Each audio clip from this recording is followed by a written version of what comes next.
Okay, welcome and good morning. My name is Izina, as Aisha said, and today we're on the Entrepreneur Spotlight on the Weekend Show. Today we have a returning guest. She is a renowned pediatrician and she has devoted her life to helping children with their welfare and health. She's the founder of the Roots Book Hub as well as the Roots Child Care. She's none other than Dr. Titilayo. Thank you. Good morning.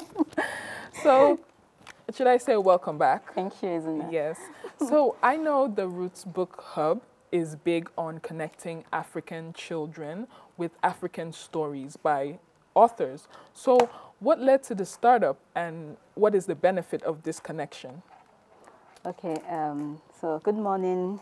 Initially, I had said this when I came back, when I came last. I said that one of the reasons why I started to write was because I wanted to change the narrative. Initially, we had a lot of books written by Westerners, by Europeans, and I wanted to create my own stories that our children can relate to, that embraces, their culture, that promotes their heritage. At the Root Book Hub, the reason why I started this is because why not bring a lot of African authors together? Imagine on Amazon, there are so many books, millions of children's books that are on Amazon. But for you to be able to get one African author, that means you really have to be searching for somebody in particular because you probably will not find us first. It's difficult. It's difficult. Yeah. The other thing is that if you go to bookstores, you will still find a lot of books written by Westerners in our bookshelves, on the bookshelves. And then you also still find that our authors, even in African, as a Nigerian, you will find my book more in Nigeria than you would find it in Ghana or SA. And then you would also see that even other African authors would limit their books mostly to online stores and then stores in their countries. So Root Book Hub is supposed to be the biggest, online store where all of these books are together in one place. Wow. And why promote this to children? It is important that they know about themselves. They see themselves in stories. They see their colors. They see books that celebrate their food, their common places that they know, common names that they know. Because, books are they're not just letters that we read. They invite us into themselves, and then they encourage us to share, to come in and really take in that character, share their emotions, and also learn from them. So this is the reason why I believe that it is time for us to actually bring more African written books to children. That is so amazing. And I know, speaking of books, you launched 5 books recently, which was on 26th of May to commemorate Children's Day. So what inspired that launch? Okay, so what I had in mind then, because, why 5 books? Why not 1? Why not 2? I'd written my first book in 2021, and the inspiration behind that was I started to see a lot of parents complaining on their statuses and in my DMs. Some of my friends were sending me pictures of books, pictures in books, and some of the wordings in books, and they are not things that I really want to talk about because they are not good at all. And that was what led me to my first book. But I wrote it then. I just felt, okay, I'm contributing to the content that our children get to see. But I did not really think of myself as an author until recently, and I felt like, okay, it is time to identify as one, because identifying as one means that I take ownership of this identity. And I thought, okay, write more books. And then I thought, okay, going into that space, there are more African authors over the years. It is better that I do it in a big way. So I wanted to come out in a big way. I also wanted children to feel important. That is why we let it as the 26th, because it is important for them to know that everybody cares about them. Even people who do not know you are thinking about you one way or the other. Wow, that is amazing. And I noticed that some of the books were medical tales, which are very important. You spoke on issues like prematurity and kwashiorkor. What can you tell us about those topics in relation to child literacy? Okay, so I have written 5 books. 2 of them are animal stories, 3 are medical stories. The medical stories are targeted at prematurity, at kwashiorkor, and general health tips that help children to, maintain health and well-being. Okay, so why medical stories? I understand that children are highly motivated. They have their own intrinsic motivation.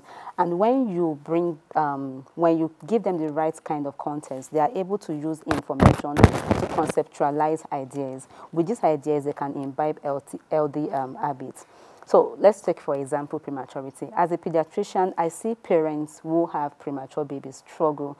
Some even find it difficult to identify themselves, to embrace these newborns. And then I've also seen that it is possible for us to neglect the older siblings because, the extra stress of taking care of a newborn and then a newborn that needs extra care. So the WHO recommends that older siblings should be brought into the picture. They should be told what to expect and what to do. This is one of the reasons why I wrote the book. And then for kwashiorkor, remember, kwashiorkor is one of the things we've talked about over the years concerning malnutrition, marasmus, and all. And obesity is now rising as a trend globally, and then even much more in Africa and Nigeria. I felt like there was a day I was at the training, and the child was being described as pregnant, and I felt, oh, this would be an important topic to bring out.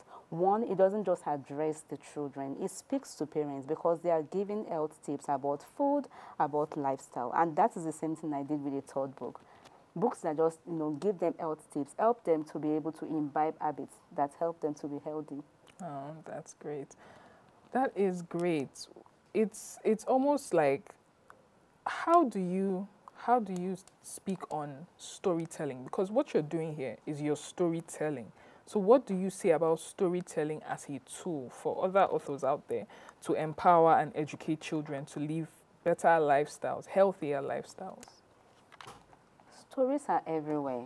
Stories are, when we wake up, we hear stories. Stories are in the schools when they go to school. Stories are on the streets when they are walking in the streets. They meet somebody, they talk, they chat.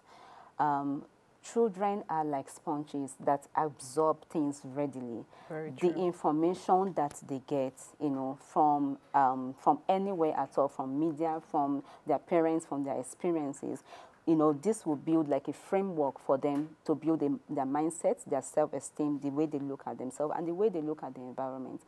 I believe that it is important for us to start to tell them things that they need to hear. Early. Now, I said earlier that children are highly motivated. You see them doing some very ridiculous things, like climbing things, and then you're like, are you not afraid that you may fall? But they have that intrinsic motivation to do things, to try hard things. Probably not too hard because, they can progress in whatever it is that they are doing.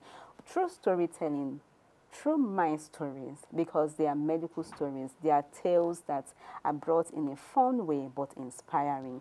I am able to let children know what they need, providing them with a context and showing them that, oh, Somtochukwu was ill, but when his organs told him what to do, he started to create new habits. And before long, Somtochukwu, who could not go to school, started going to school. When they see that, they are able to tell that, when Somtochukwu started sleeping better, when he started eating this type of food, Somtochukwu could go back to school.